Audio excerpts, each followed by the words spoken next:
ನಮಸ್ಕಾರ. ಶಾಲೆಗೆ ಸುಸ್ವಾಗತ. ಒಟ್ಟಾಗಿ ಕಲಿಯೋಣ. ನಮಸ್ಕಾರ. ಎಲ್ಲ ಮಕ್ಕಳಿಗೂ ಸ್ಕೂಲಿಗೆ ಸ್ವಾಗತ. ಮಕ್ಕಳೇ ಬನ್ನಿ ಬನ್ನಿ. ಶುಭವಾಗಲಿ. ಶಿಕ್ಷಣದ ಮಹತ್ವ ಅರಿಯೋಣ, ದೇಶ ಕಟ್ಟೋಣ. ಬನ್ನಿ ಮಕ್ಕಳ, ಇಂದು ನಾವು ಶಾಲೆಗೆ ಹೋಗೋಣ.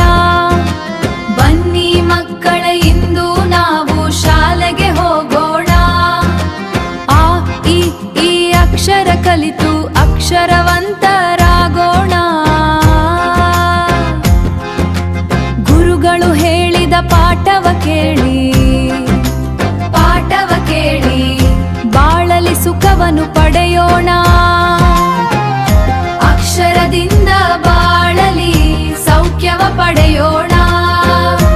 ಅಕ್ಷರವಿದ್ದರೆ ಸಿರಿ ಸಂಪತ್ತು, ಅಕ್ಷರದಿಂದಲೇ ದುಃಖವ ಮರೆತು, ಅಕ್ಷರದಿಂದಲೇ ದಿವ್ಯ ಜ್ಞಾನದ ಜ್ಯೋತಿಯ ಬೆಳಗೋಣ.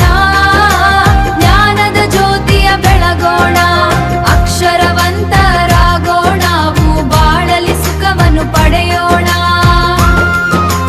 ಜೀವನದ ಅಹಂ ಭಾವವ ಮರೆತು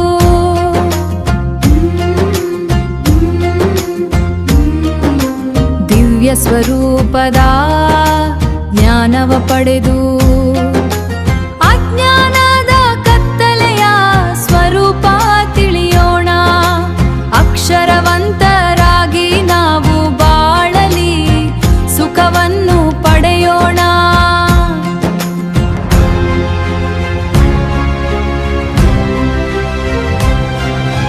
ಮಕ್ಕಳೆಂದರೆ ಕಲ್ಲಿನ ಸ್ವರೂಪ, ಶಿಕ್ಷಕರೆಂದರೆ ಶಿಲ್ಪಿಯ ರೂಪ. ಶಿಲ್ಪಿಯು ಕೆತ್ತಿದ ಮೂರ್ತಿಯ ರೂಪ ಪಡೆಯೋಣ. ಸಮಾಜಕ್ಕೆ ಒಳ್ಳೆಯ ಸಂದೇಶ ಸಾರೋಣ. ಸಮಾಜಮುಖಿ ಪ್ರಜೆಗಳಾಗಿ ಬಾಳೋಣ. ಅಕ್ಷರವಂತರಾಗಿ ನಾವು ಬಾಳಲಿ ಸುಖವನ್ನು ಪಡೆಯೋಣ. ರಚನೆ ಶ್ರೀ ಟಿ ದಿಪ್ಯಾಟಿ, ಪ್ರಧಾನ ಗುರುಗಳು ಸರ್ಕಾರಿ ಹಿರಿಯ ಪ್ರಾಥಮಿಕ ಶಾಲೆ, ಹೇರೂರ ತಾಲೂಕು, ಹಾನಗಲ್ ಜಿಲ್ಲಾ, ಹಾವೇರಿ.